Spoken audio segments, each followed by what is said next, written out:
जैकाबाद में शहरी इत्तेहाद और मुख्तलिफ सियासी समाजी तंजीमों की जानिब से जिम्स के डायरेक्टर के खिलाफ धरना और रैली निकाली गई। तफसीलात के मुताबिक रैली कोटिया रोड पर टायर जलाकर एक बड़ा धरना दिया गया। धरने के बाद 1 घंटे तक ट्रैफिक मुअत्तल रही, जिसकी क़यादत JUI के जिले अमीर doctor AG Ansari, Mehran social forum welfare के चेयरमैन अब्दुल हई सुमरो, इंजीनियर हमादुल्लाह अंसारी, मियाँ बुलेदी, वसीम रहनुमाओं ने मुतालबा करते हुए कहा। असल बात यह है कि जिम्स जिसकी 1 अरब रुपया सालाना बजट है, लेकिन अफसोस से करना पड़ता है गरीबों की सहूलियात नहीं हो रही।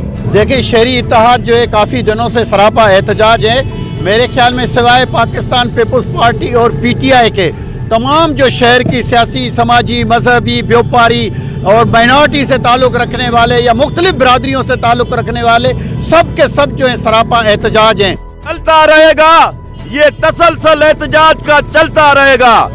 हम इस डिस्ट्रिक्ट के MPA, MNA और जिला इंतजामिया से बैठे एहतजाज कर रहे हैं। इस मजलूम जैकाबाद की गरीब आवाम के लिए एहतजाज कर रहे हैं कि उन्हों को सेहत की जो सहूलत अक़वामी मुत्तहिदा ने दी है, सिंध गवर्नमेंट में नहीं दी है। जिम्स एक इंटरनेशनल इदारा है, इंटरनेशनल लेवल का इदारा है, इंटरनेशनल इंफ्रास्ट्रक्चर है।